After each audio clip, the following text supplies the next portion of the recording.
Ça fait 13 ans que la compagnie existe. C'est-à-dire qu'on était à l'école ensemble. Et de là sont nés plein de projets, plein de compagnies. Et puis on a d'abord travaillé avec les autres. Et petit à petit, en fait, s'est dessiné notre spécificité. Et là, on a décidé de créer notre structure pour créer des spectacles qui nous ressemblent. Il y a un fil conducteur quand même qui lie, je crois, à peu près toutes les pièces qu'on a faites. C'est cette réflexion sur la folie. Même si la forme a changé, même si le ton a changé, même si l'esthétique a évolué, il y a toujours eu ce thème-là qui est un peu transversal à tous les projets qu'on a montés. Il y a un lien aussi qui unit tout ça, c'est la musique, quand même beaucoup. Même dans les toutes premières, quand on n'avait pas du tout encore l'idée de faire un travail spécifique sur le son, on a quand même... Moi déjà, je composais les musiques des spectacles. On voulait créer un spectacle muet, familial et drôle. On a fait Abilify les Ponex, qui était un spectacle sur la schizophrénie, donc très bavard, avec énormément de textes. Tragique absolu. Écrit à partir de témoignages de schizophrènes, donc d'une lourdeur quand même. Pourquoi? Parce que voilà, on était dans un truc et puis tout d'un coup, paf, quelque chose s'ouvre à nous, une proposition, une idée, une rencontre, et tout d'un coup on se dit paf, c'est là qu'il faut aller, et tout de suite tout se débloque, et à chaque fois c'est ça. C'était quand même un pari particulier de se dire que Jean-Christophe allait faire tous les rôles, comment, enfin on n'en avait aucune idée quoi. Ça, on a vachement appris d'une chorégraphe avec qui on travaille qui s'appelle Magali B. Je pense que c'est un truc qu'on a vachement à apprendre des chorégraphes en général, des danseurs. C'est que écrire une chorégraphie, à ma connaissance, ça s'anticipe pas, quoi. Ça s'écrit avec le corps, ça s'écrit sur le moment, sur le plateau, et puis petit à petit, on écrit, mais c'est avec le corps qu'on l'écrit. Et ça nous a beaucoup désangoissé de travailler avec cette chorégraphe parce que elle nous a tranquillisé là-dessus en nous donnant confiance, quoi, en nous disant mais les choses se font. Quand on est sur un plateau, les choses se font forcément. On en a beaucoup parlé, on a travaillé sur maquette, nous on a pensé la mise en scène, les espaces sur une maquette avec des petits bonshommes et tout, on a pris des photos de nos maquettes avant de démarrer le travail. Après, on a travaillé beaucoup sur la musique, c'est-à-dire qu'au moment où on a répété, il y a eu énormément de séances sur le travail du son et de la musique. Et puis le décor est arrivé et petit à petit, on a vu qu'on pouvait faire des choses avec ce décor incroyable. Donc du coup, en fait, c'est génial En fait, c'est normal, mais ça nous était peu arrivé, en fait, de pouvoir travailler vraiment avec le décor comme un personnage. Et Pascal Guillaume qui était fou parce que lui il avait l'habitude de produire des spectacles très grand public. Il a vu Mangez-le et il a dit je veux ce spectacle, quoi. C'était pas du tout son truc au départ, quoi. Il a eu un coup de cœur, ça c'est indéniable, hein, sinon il aurait pas... Et là-dessus c'est vrai qu'on a senti avec le titre que on avait au moins un atome crochu avec lui, c'est que il avait répondu à une impulsion instinctive, quoi, en nous proposant ça. Et on s'est dit, donc quelqu'un qui sent instinctivement qu'il peut travailler avec nous sur un projet comme celui-là, bon, c'est forcément positif. Sur le papier, ça ne pouvait pas marcher. Et là, moi je dis que c'est une grande leçon, à la fois pour les compagnies, pour les directeurs de salle, pour les producteurs. Faut pas chercher à faire ce qui doit marcher. C'est des positions très très fatigantes, qui demandent une tension comme ça, quelque chose de vraiment où on fatigue le corps. Et puis, ça fait passer par des états émotifs qui eux aussi sont épuisants. C'est-à-dire que de passer d'un personnage à l'autre sans arrêt, de passer de la narration à un personnage ému, puis un personnage en colère, puis un personnage drôle, puis ça fait un grand écart à chaque fois qui est vraiment épuisant, et de le jouer sur une longue période comme ça, c'est pour moi une fatigue extrême, quoi. Non, oui. Ah oui. Non, pour moi. Oui, si. Ah bon, bah non. pas pour moi. Non, en fait, Si. pourquoi tu dis ça? Non, c'est pas vrai, il dit n'importe quoi. Non. Si, je t'assure. Non. Ben, la barre était haute déjà quand on a créé Mangez-le si vous voulez. En fait, le truc c'est ça, c'est que petit à petit, il y a de plus en plus de gens qui nous font confiance. Il se trouve que pour Mangez-le, il y a du public, beaucoup. Mais avant, quand on avait eu le prix Adami pour le spectacle précédent, quand on a redemandé des aides pour l'Adami pour Mangez-le si vous voulez, on avait énormément de pression, on voulait leur plaire. Si, moi je crois qu'il y a une ambition qui évolue aussi. Ne serait-ce que sur les distributions. C'est-à-dire qu'il y a Blue.fr qui était notre premier spectacle vraiment un peu pensé de la compagnie. Non, il y a eu Tout un oiseau avant. Tout un oiseau, c'était un monologue.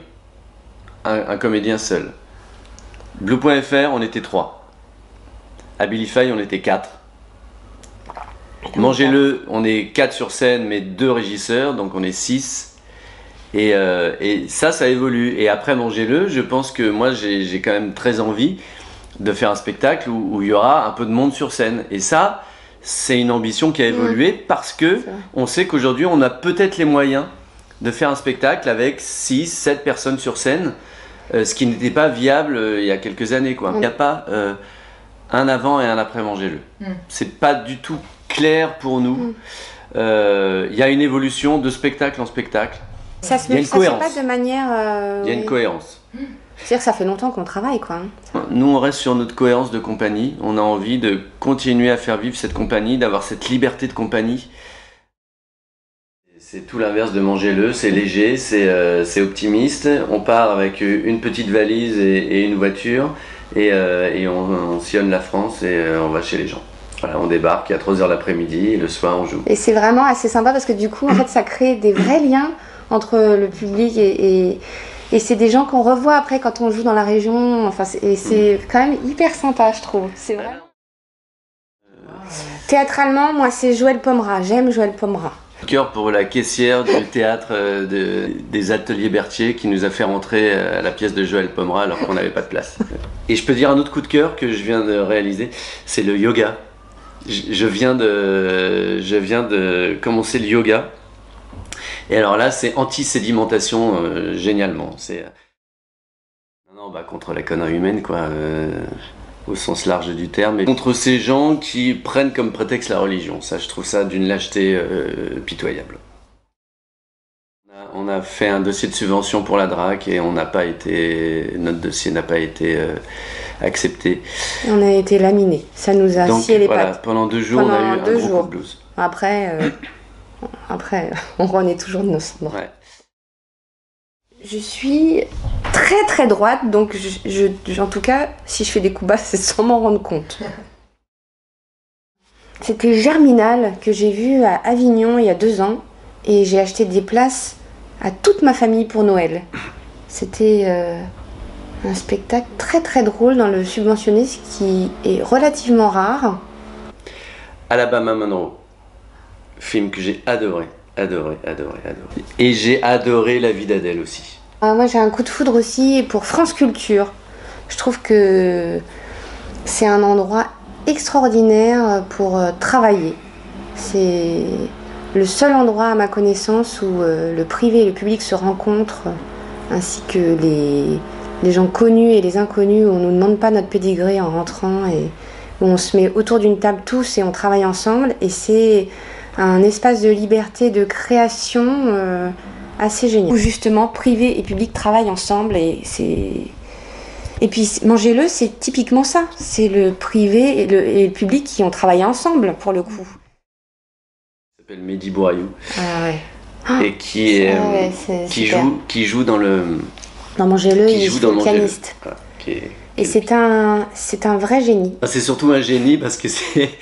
D'une part, il est totalement inadapté, il est dans son monde, il vit un peu dans son monde de folie et ça c'est génial. C'est la preuve quand même que c'est un génie. D'autre part, c'est quelqu'un d'extrêmement intelligent. Il était ingénieur au début. Il a une formation d'ingénieur et donc il est tout le temps en train de créer des petits trucs dans le décor de Mangez-le, de rajouter un petit truc, une petite lampe. Mehdi, il a été un vrai apport pour Mangez-le si vous voulez. Il a créé un système toutes sortes de choses. Un système de diffusion du son pour avoir une interaction entre les gestes et les sons. C'est quelqu'un qui sait rendre chaque instant magique. Magique, c'est vrai, et créatif. Charlie, je me suis dit, voilà, on n'a pas le droit d'une part de laisser passer ça, on n'a pas le droit de laisser le silence s'installer, on n'a pas le droit d'être ému pendant 4 jours et puis de pas suivre après. On n'a pas le droit de ne pas se cultiver. On est des gens extrêmement privilégiés, on vit dans un pays, dans une atmosphère, dans un univers hyper privilégié où la culture est à portée de main. C'est un crime, vraiment, hein, je le pense, et presque au sens propre, c'est un crime de ne pas se cultiver. Suce à la sédimentation. Ouais, c'est un coup de tête comme ça, un coup de collier, quoi. C'est-à-dire que après cette déception de la drague, il faut trouver d'autres financements, il faut trouver d'autres lieux, il faut trouver d'autres partenaires qui vont devoir nous faire confiance.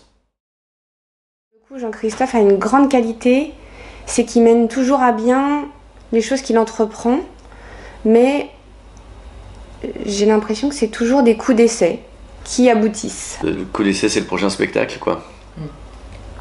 Comme tous. Ouais. Ça a été toujours des coups d'essai. On a vraiment le sentiment que chaque spectacle est un coup d'essai. C'est dur, mais alors très personnel, vraiment. C'est mon mal de dos. C'est pour ça que j'ai commencé à faire du yoga, à cause du mal de dos. Et pour moi, le coup dur, ce serait de donner et qu'on ne me donne pas en retour. Ce fameux truc qu'on va faire en Nouvelle-Calédonie, parce qu'on va aller jouer le spectacle Mangez-le en Nouvelle-Calédonie, et c'est là que Mehdi, notre génie, a décidé de donner le coup d'envoi de ce spectacle fait à partir des bouts de raccords qu'on fait en répétition.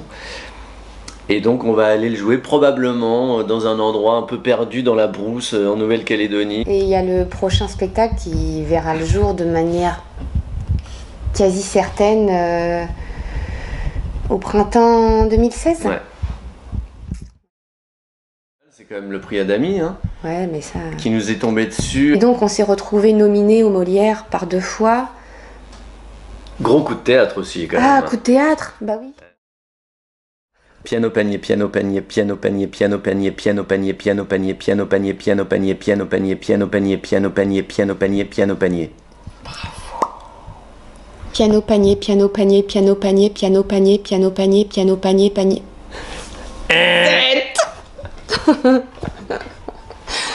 Ah merde, c'est déjà pas mal, je pensais pas arriver jusque là.